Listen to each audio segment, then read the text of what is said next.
¿Qué tal? Qué gusto que se conecta a otra sesión más de la Escuela de Desarrollo Cristiano de la Iglesia Bíblica Torrefuerte. Estamos trabajando en este curso, estamos cerrando prácticamente este curso de las cartas de Juan. Un curso que cabe aclarar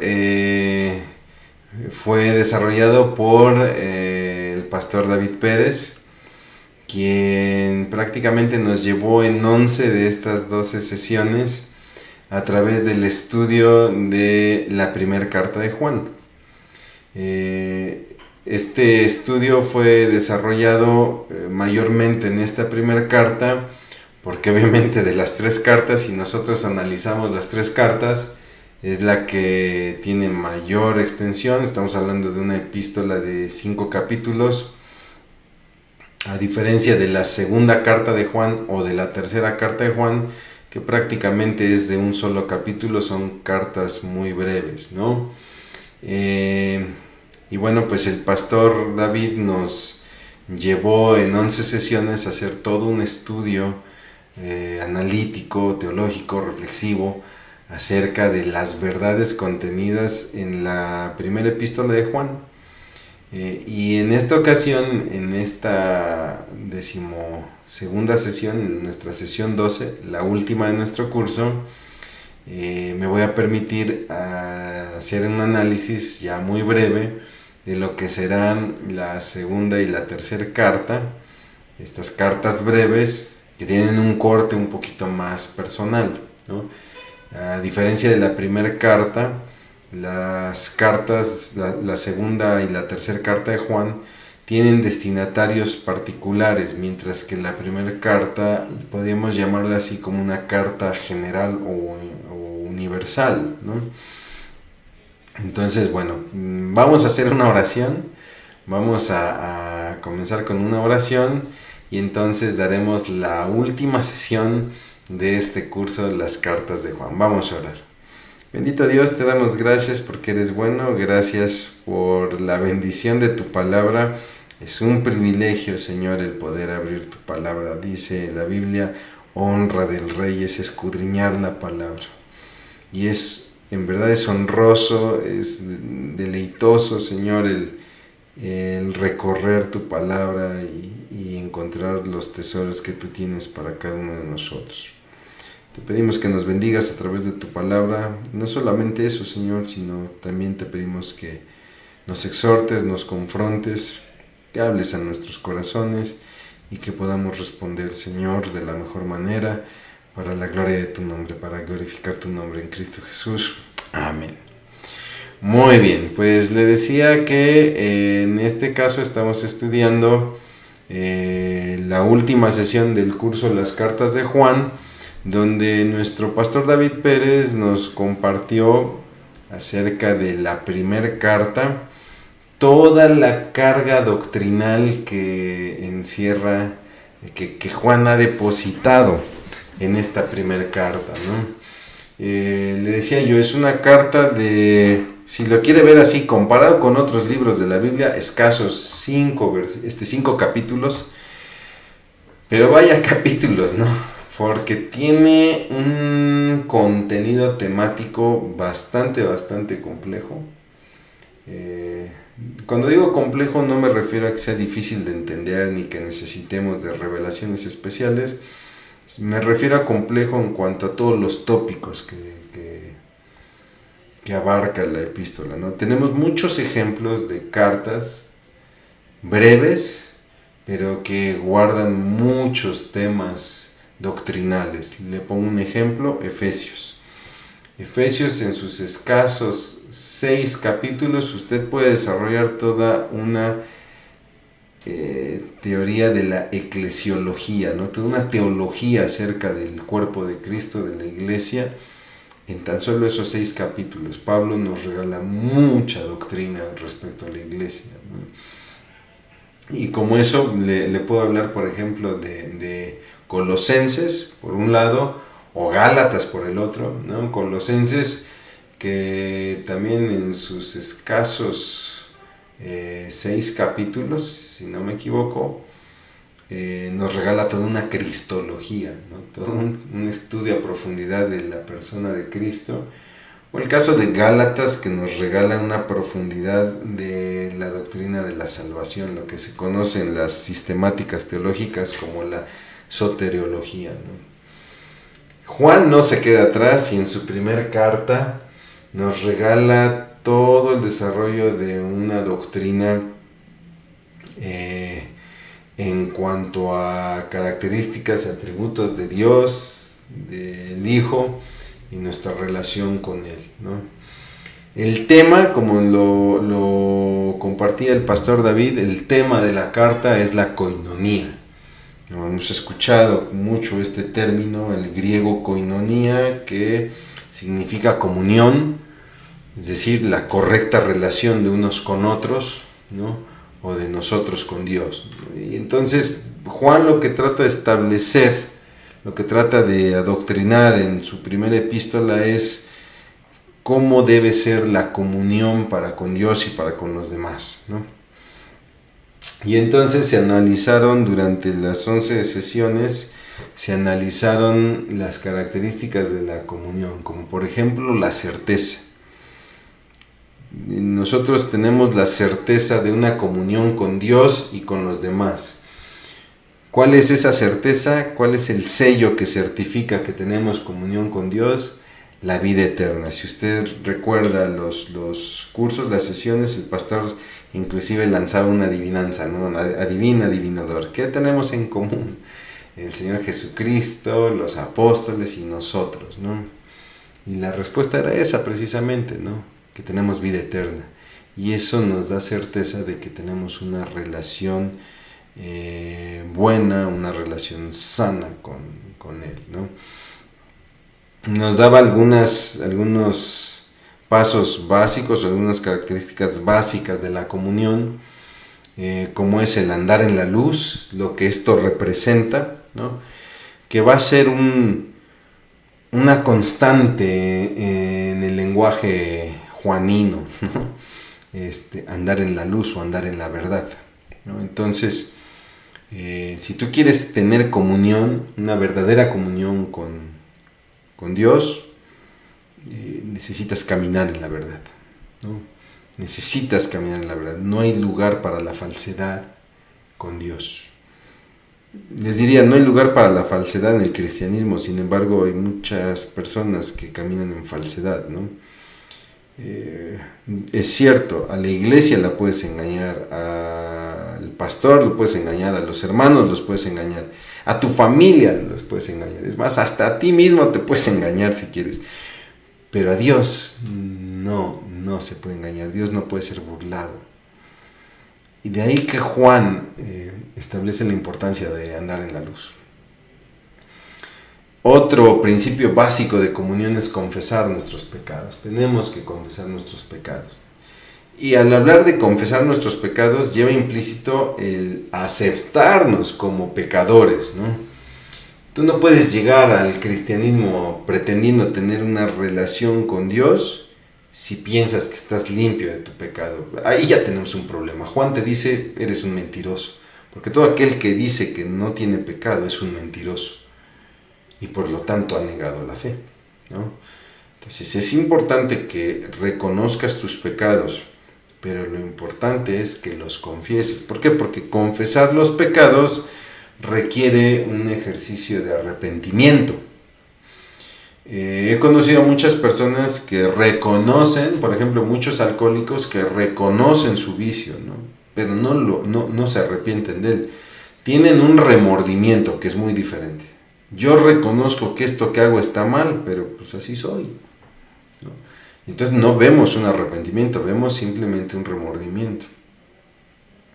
Confesar nuestros pecados nos tiene que llevar a un proceso de arrepentimiento. Arrepentimiento significa caminar en la dirección contraria de la que veníamos, ¿no? Yo venía pecando en esta área, ahora me tengo que mover de manera contraria. Y entonces Juan cierra estas características esenciales de la comunión con el abandono de la vida pecaminosa. Quiero ser muy claro aquí, porque aquí, ¿cómo se ha manoseado esta idea, ¿no? No quiere decir que el cristianismo ya no, el cristiano, perdón, que usted y yo ya no vamos a pecar más. No. Abandonar una vida pecaminosa significa que ya el pecado no rige nuestra vida, es decir, no nos deleita el pecado. Vamos a seguir pecando, esa es una realidad dura, porque es dura y muchos no pueden vivir con ello. Sobre todo estas corrientes de vida victoriosa, ¿no?, que proclaman que el cristiano que aún peca vive en derrota, y que la vida consiste en vivir en victoria, que el cristianismo consiste en ser un cristiano vencedor y que vive en victoria, ya no pecando más. No puede tolerar la idea de que usted y yo seguimos pecando. De ahí que de repente viene mucho esta crítica a iglesias que tenemos muy claro esto, ¿no? Se nos critica mucho porque es que esa iglesia tolera el pecado, porque tolera a la gente con sus pecados, ¿no? No, es que entendemos que vamos a seguir pecando, ¿no? No somos una iglesia que consienta el pecado. Mira, si no has cambiado, no te preocupes, tú vente, ¿no? No, vamos a hacer todo lo posible por llevar a la persona a los pies de Cristo y que deje su pecado, pero es una decisión personal. Yo no puedo decidir por otros el que dejen de mentir, el que dejen de odiar o de robar o qué sé yo, ¿no? Es una decisión personal. La pregunta aquí es: ¿qué mueve tu vida? Porque si tu vida, por ejemplo, la mueve la ambición, el egoísmo, el odio, estás viviendo una vida en pecado. Es una vida pecaminosa. Pero si tu vida la mueve Cristo, entonces el odio, el egoísmo, la envidia son abandonados. Y quizá tendrás un tropiezo, pero ya no rige tu vida. Ya no es un factor que rige tu vida. Le voy a poner este ejemplo. Una persona que está entregada a la lujuria, a la pornografía, y su estilo de vida es consumir pornografía impresa, videos, películas, etc.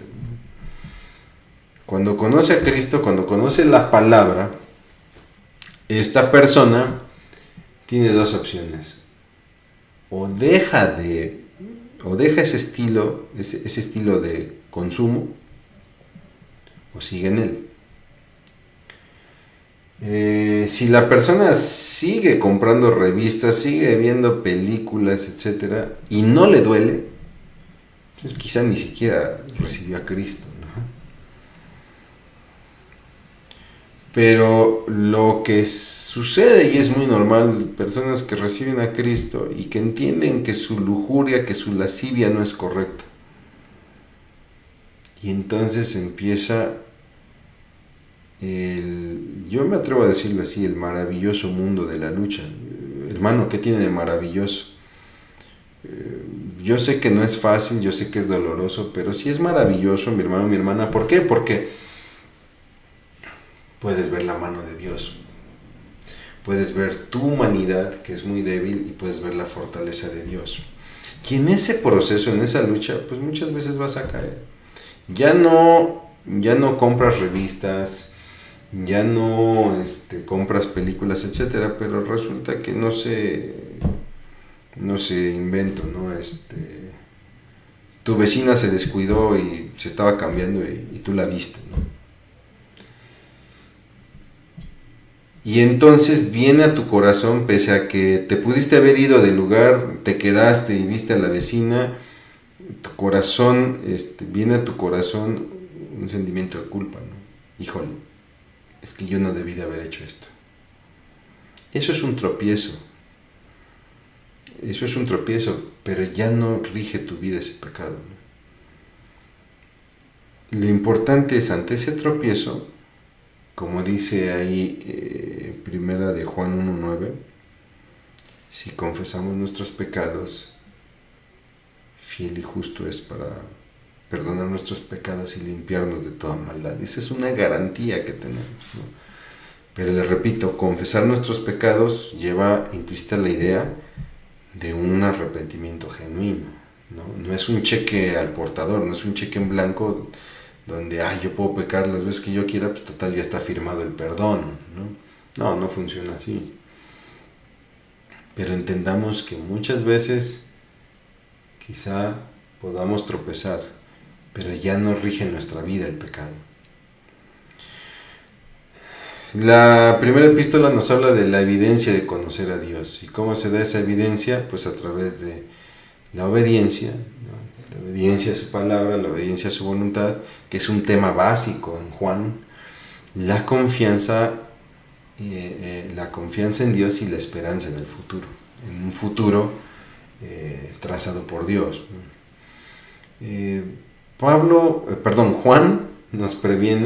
Juan nos previene de... Recuerdo que el pastor lo manejaba así como preocupaciones pastorales, ¿no? Donde Juan está preocupado por las iglesias que él está supervisando, y entonces en esa preocupación Juan nos previene de pruebas que nos vendrán.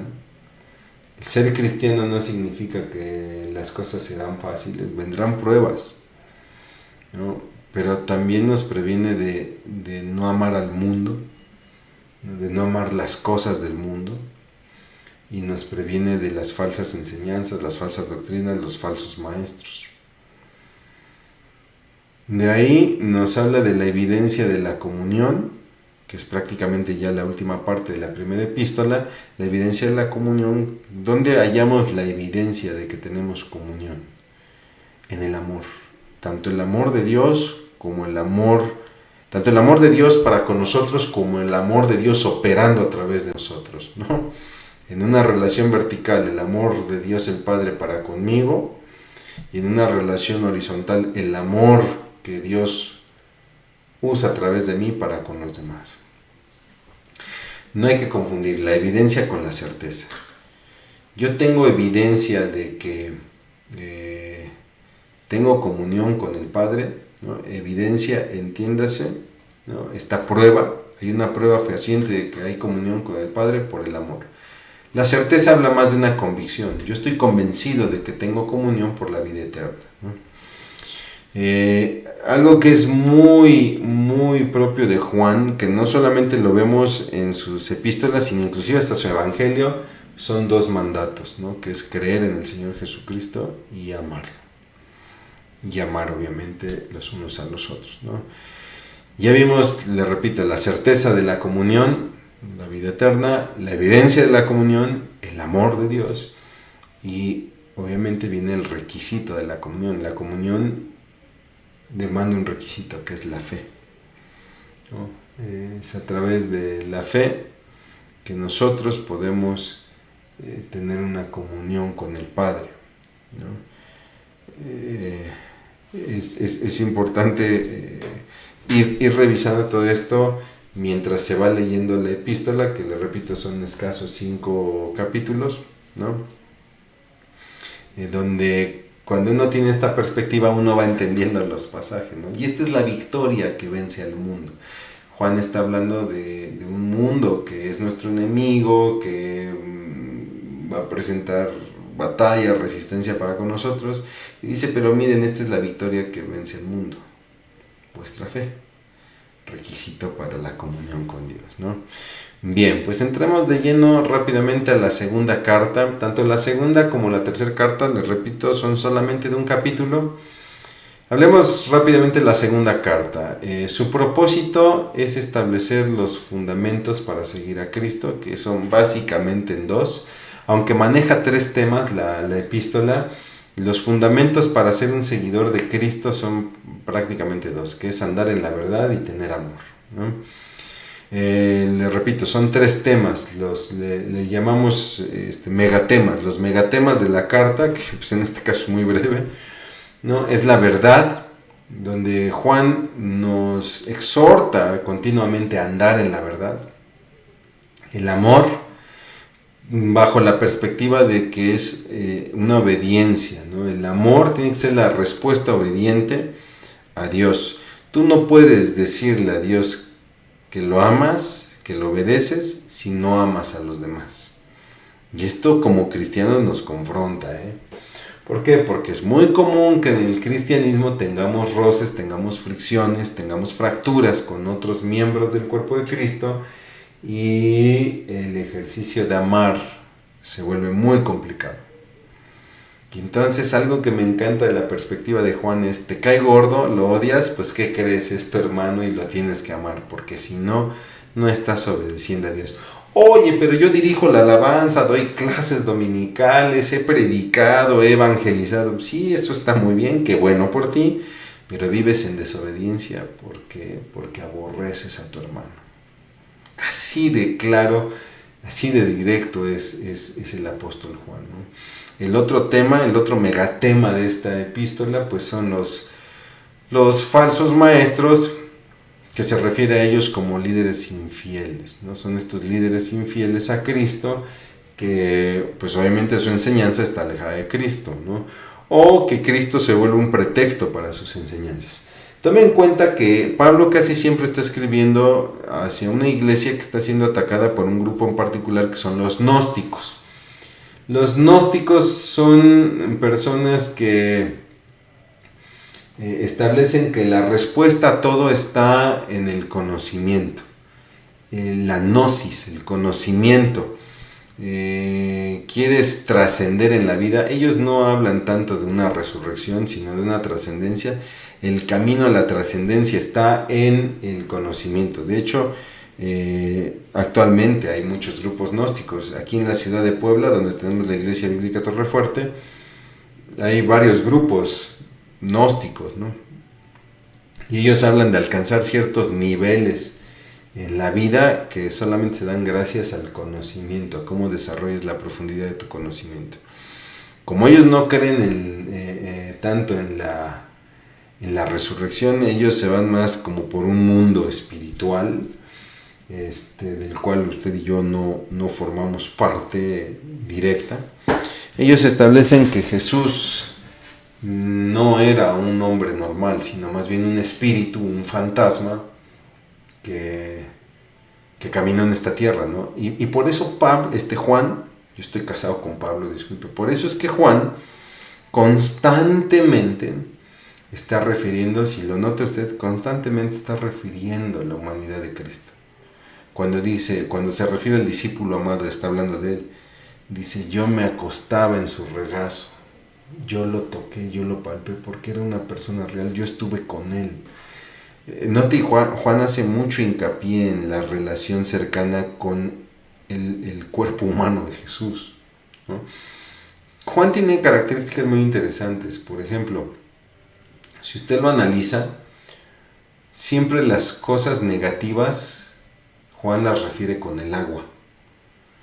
¿Por qué? Porque hay que recordar que Juan vivió un exilio. Él fue exiliado a la isla de Patmos. Y entonces, ser exiliado en una isla significa que yo soy prisionero en un lugar donde mi jaula es el mar. Entonces Juan va a tener la perspectiva de la vida negativa traducida en el mar, en el agua. Nótenlo, cuando usted lea la literatura juanina, el Evangelio de Juan, cualquiera de estas 3 epístolas o el mismo Apocalipsis, el agua casi siempre tiene una connotación negativa en Juan, a excepción de Jesús como el agua de vida, claro, ¿no? Hay que hacer esa excepción, pero normalmente Juan habla de juicios y usa el agua, por ejemplo, ¿no?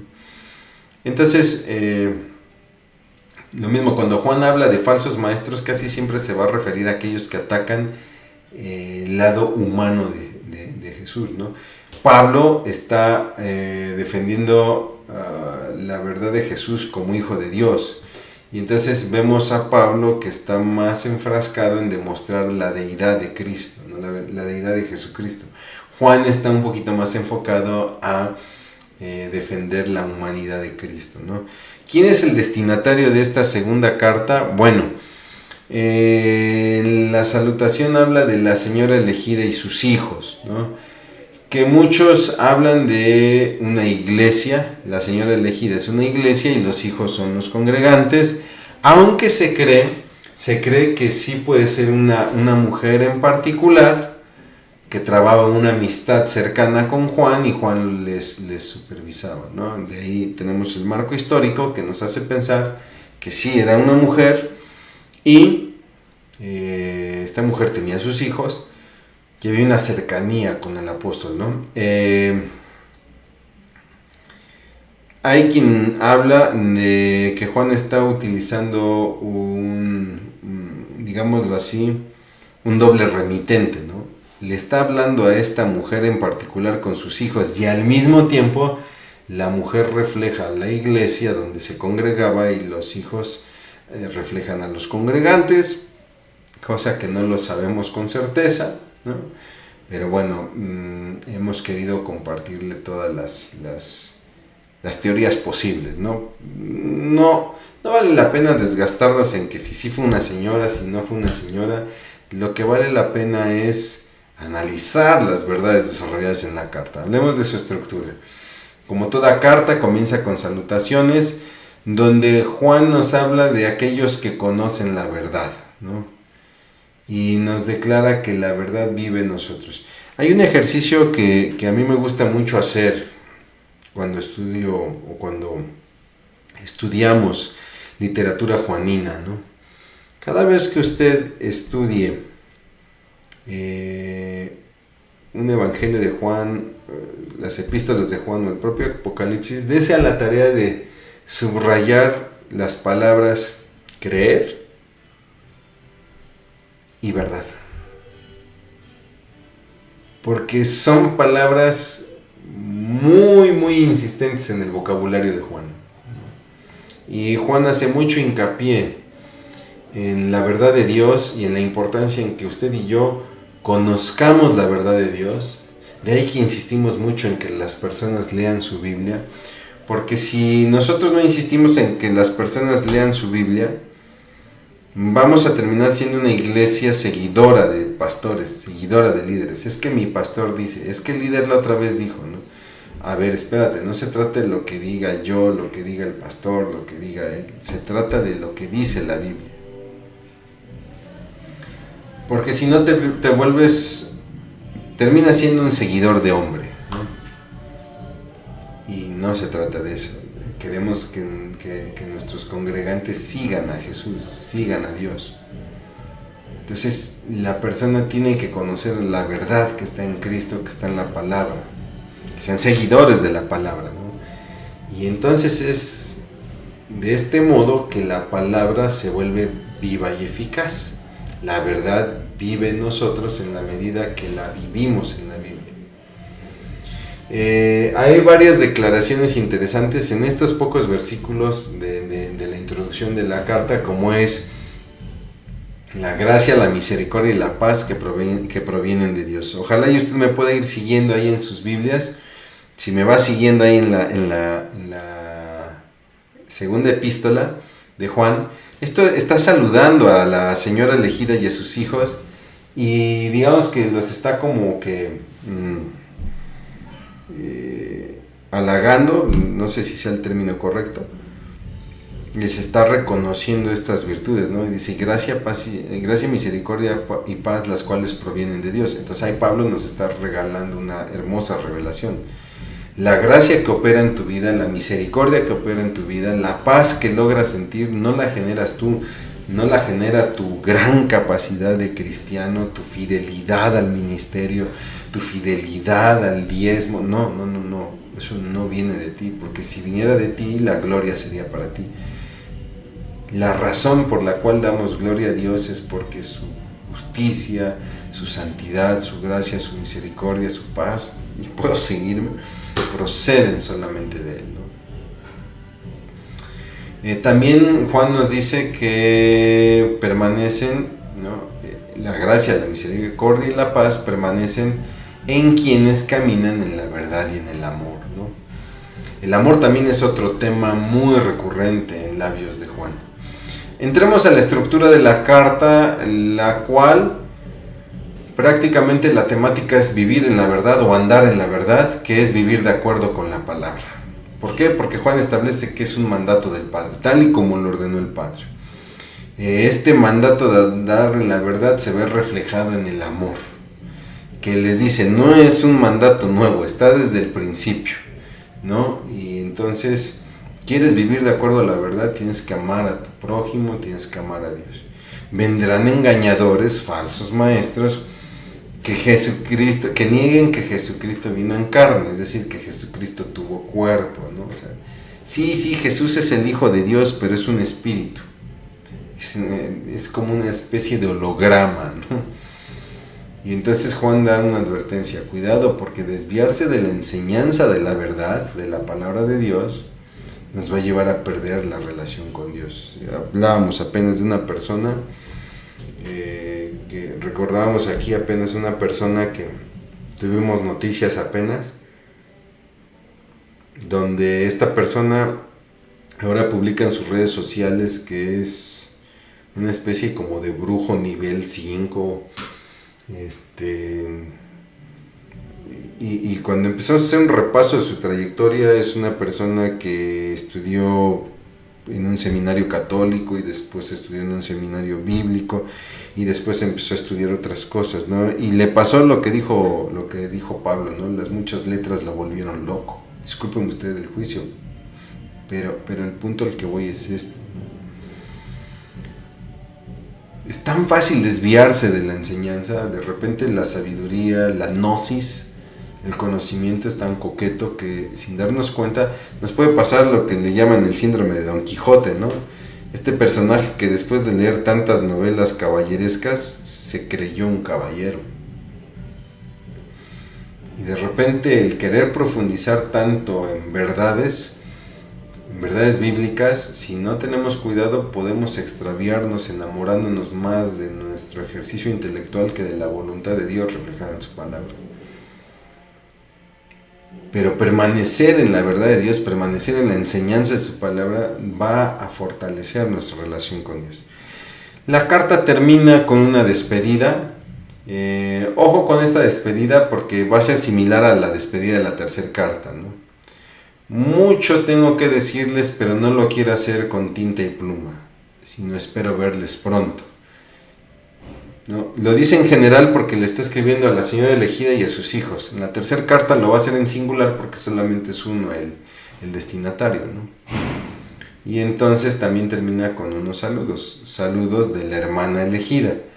Que nuevamente, para los que creen que la señora elegida y sus hijos son una iglesia con sus congregantes, entonces se entienden saludos de la hermana elegida, es de la iglesia hermana desde la cual Juan está escribiendo, ¿no? Hay quienes dicen, no, posiblemente sea también otra persona, ¿no?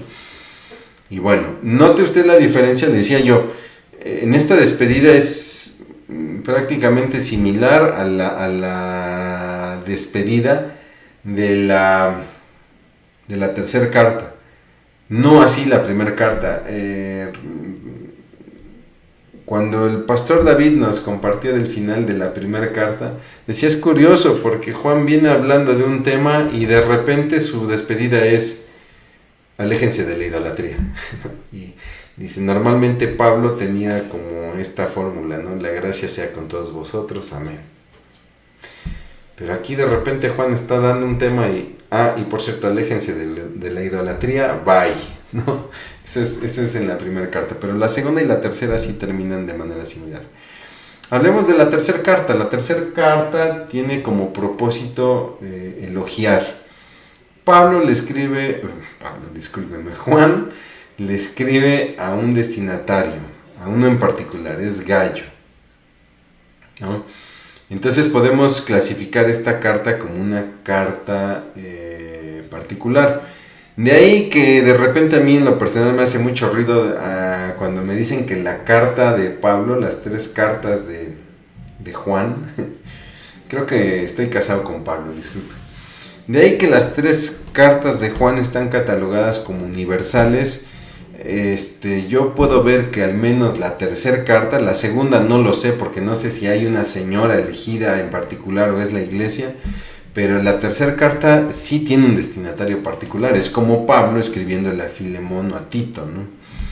Entonces aquí no es como Santiago escribiéndole a toda la iglesia en general, o como Pedro escribiéndole a toda la iglesia universal, ¿no?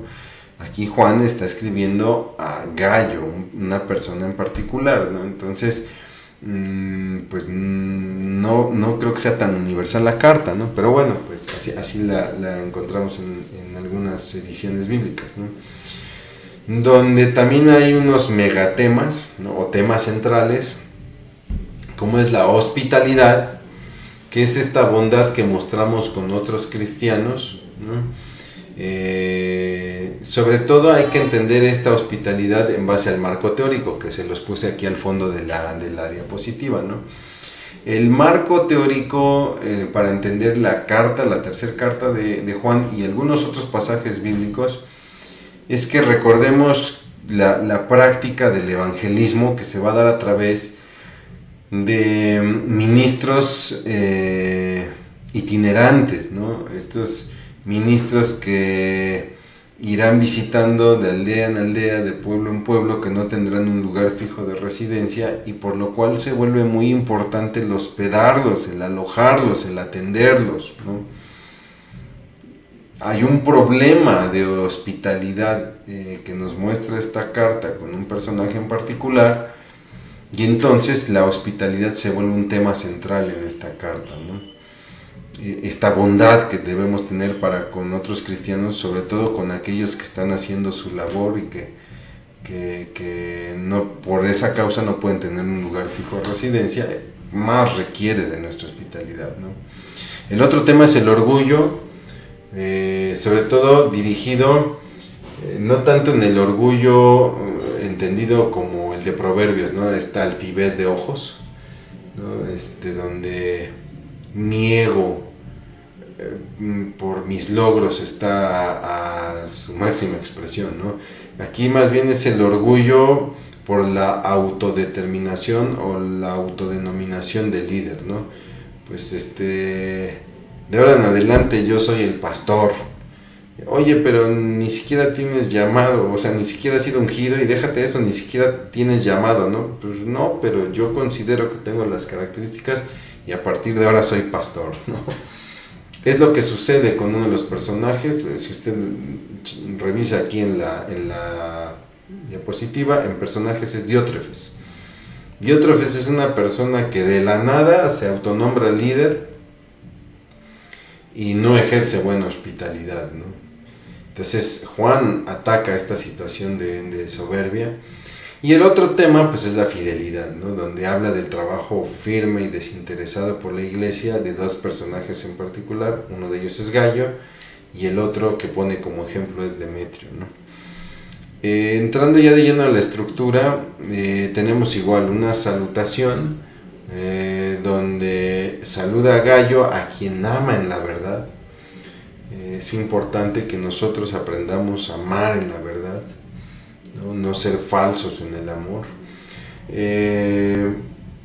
Juan habla de el que le desea a Gayo salud en el cuerpo y fortaleza en el espíritu, ¿no? Que son dos áreas que debemos de estar siempre pendientes en nuestra vida: tener un cuerpo saludable y una fortaleza en el espíritu, es decir, una relación con Dios sólida. Juan le dice a Gayo: me contaron de tu fidelidad, ¿no? Qué importante es el testimonio, ¿no?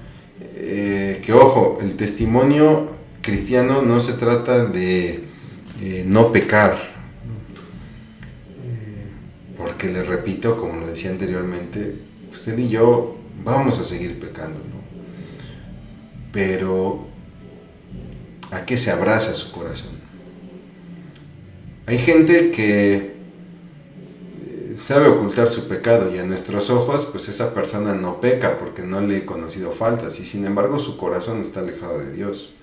Está más preocupado por construir su autoimagen, ¿no? Hay personas que asisten a la iglesia, son puntuales, sirven en un ministerio, etc. Y no le sabemos ningún pecado, ¿no? No le podemos sacar trapitos al sol.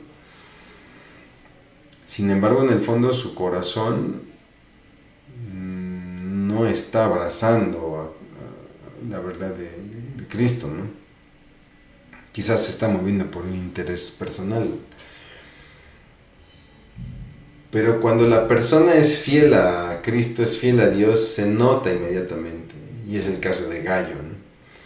Me contaron de tu fidelidad y de cómo vives de acuerdo con la verdad. Otra vez este concepto de andar en la verdad, de vivir la verdad, que ya hemos visto. ¿Qué es andar en la verdad? El obedecer, amar unos a otros, ¿no? Y si de algo refiere Juan, acerca de Gallo, es su amor para con los demás, ¿no? Vives en la verdad y por lo tanto me eres motivo de alegría, ¿no? Yo tengo alegría porque he visto que vives en la verdad, ¿no? Entonces, qué importante es para nosotros como cristianos el que caminemos en la verdad de Dios y no en la mentira de nosotros mismos, sino que caminemos en la verdad de Dios y podamos ser motivo de alegría para aquellos que están cerca de nosotros, para nuestros seres queridos, ¿no? En cuanto a la estructura, bueno, fue la salutación, pasamos al cuerpo de la carta, donde hay un testimonio de amistad. Nos describe un testimonio de la amistad, de cómo Gallo se muestra un amigo amoroso. Y Juan le hace una petición, ¿no? Oye, sigue apoyando a los hermanos, sigue supliendo las necesidades de todos aquellos que están predicando el evangelio de manera itinerante, ¿no? Y Juan establece ahí porque es nuestro deber apoyarlos, ¿no? De ahí que yo quiero sembrar esto en su corazón, ¿no? Y no me lo tome a mal, no es una manera de torcerle la mano para que nos dé dinero, ¿no? Y nos mantenga como iglesia, como pastores o ministerios. No es eso, es que es un deber como cristiano el apoyar a todos aquellos que llevan la palabra, ¿no? No es un deber a la persona, es un deber al ministerio. ¿Cuánto, mi hermano? Lo que Dios disponga en su corazón. El asunto no es cuánto, no es una cantidad. El asunto aquí es el corazón, ¿no? Si usted batalla con su corazón en el acto de ofrendar, hay que revisar qué está pasando ahí, ¿no? Dice la palabra, dice Pablo, cada uno dé como propuso en su corazón, no con pesar, ¿no? Entonces es una situación más de corazón. Se ataca el autoritarismo de Diótrefes, que dice la Reina Valera, ama tener el primado en todo. ¿Qué significa eso? Que pues él se erigió líder, ¿no? Y entonces rechaza a los hermanos, a los que visitan la iglesia, les pide, los rechaza y pide a los demás que no los apoyen, y si alguno los apoya dice que los corre de la iglesia, ¿no? Imagínense el grado de autoritarismo de este personaje. Entonces Juan le dice a Gallo, cuidado con este autoritarismo de Diótrefes, tú imita lo bueno, ¿no? ¿Por qué? Porque los que imitan lo bueno demuestran ser hijos de Dios, mientras que los que hacen lo malo no conocen a Dios. Entonces, ¿quiere usted tener una relación con Dios? ¿Quiere usted tener una relación cada vez más íntima con Dios? Imite lo que es bueno, aléjese de lo malo. Y da como ejemplo el testimonio de Demetrio, que solamente lo menciona, ¿no? Como ha dado testimonio Demetrio, y ya no sabemos más de este personaje, ¿no? Y viene por último la despedida, donde le dice, tengo mucho más cosas que decirte. Es el final muy parecido a la segunda carta, nada más que en singular. Gallo, tengo muchas cosas más que decirte, pero no quiero hacerlo con pluma y tinta, sino que espero verte pronto. Tus amigos te saludan, ¿no? Y es como termina esta tercera carta del apóstol Juan. Para reflexionar y terminar esta sesión y dar gracias también por este curso, muchos hablan de amor y de verdad. Esto se da mucho, sobre todo en los políticos, ¿no? Los políticos hablan de honestidad y que todo lo hacen por ti, ¿no? Lo hacen muchas asociaciones civiles, etcétera, ¿no? Muchos hablan de amor y verdad, pero realmente lo hacen más por sus intereses personales. Aquí la pregunta, mi hermano, mi hermana, es: ¿cómo estás viviendo el amor y la verdad de Cristo? lo estás viviendo en honestidad, es decir, tu amor es verdadero, o lo haces para ser visto del pastor, lo haces para ganarte una recompensa. Decía el Señor Jesucristo, pues, ten por seguro que tu recompensa ya está dada en la tierra, pero ¿por qué no mejor buscas la recompensa divina, no? La hospitalidad es costosa, mi hermano. Si lo analiza, el recibir visitas requiere adaptar un cuarto, requiere gastar en más toallas, más sábanas, más comida, invertir tiempo, etc. La hospitalidad en realidad es costosa, pero es de mucha bendición. ¿Qué tan dispuesto está usted a ser hospitalario? Conozco a mucha gente que batalla con el área de la hospitalidad, no tienen sabiduría en cómo ser hospitalarios, ¿no? Gente que es muy reservada, ¿no? Y que de repente piensa que hasta se pueden meter en su intimidad, y el ser hospitalario no significa poner en riesgo tu hospitalidad, ¿no? ¿Y cómo es tu testimonio? ¿Cómo es el testimonio que los demás tienen de ti? Sobre todo en las áreas del amor y la verdad. La gente a tu alrededor puede decir, este hombre tiene algo diferente porque ama de una manera sincera y nunca habla mentira. Pero si tú en tu colonia eres el cristiano, como cristiano eres el vecino incómodo, si en tu trabajo la gente prefiere no acercarse a ti porque eres de mecha corta, mi hermano, creo que tenemos un problema. Creo que hay problemas, ¿no? Si en tu hogar tus hijos te ven y mejor prefieren dar vuelta por la cocina, creo que hay problema. Y esa es la parte donde Juan nos lleva a reflexionar en sus cartas. Y bueno, pues agradeciendo mucho el que hayan seguido este curso, damos muchas gracias a Dios, damos muchas gracias al pastor David que nos guió por las primeras 11 sesiones que tuvieron mucha carga doctrinal, mucha carga teológica, pero que fueron muy hermosamente desarrolladas y reflexionadas. Y bueno, pues ya nada más restaba, digámoslo así, ver lo operativo de la segunda y la tercera carta, pero damos gracias a Dios por su palabra, porque aún en pasajes tan breves también Dios nos ministra mucho. Vamos a orar y a dar terminado este curso. Bendito Dios, te damos muchas gracias por la bendición de terminar un curso más de la Escuela de Desarrollo Cristiano.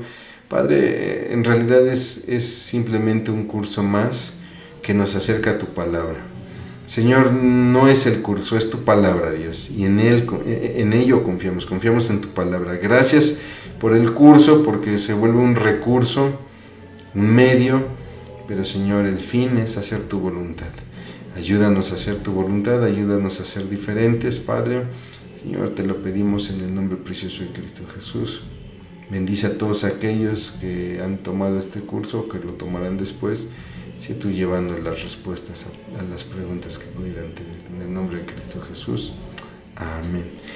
Pues mi hermano, mi hermana, le agradezco muchísimo, que Dios le bendiga y esperamos vernos pronto para otro curso más de la Escuela de Desarrollo Cristiano de la Iglesia Bíblica Torre Fuerte. Que Dios le bendiga.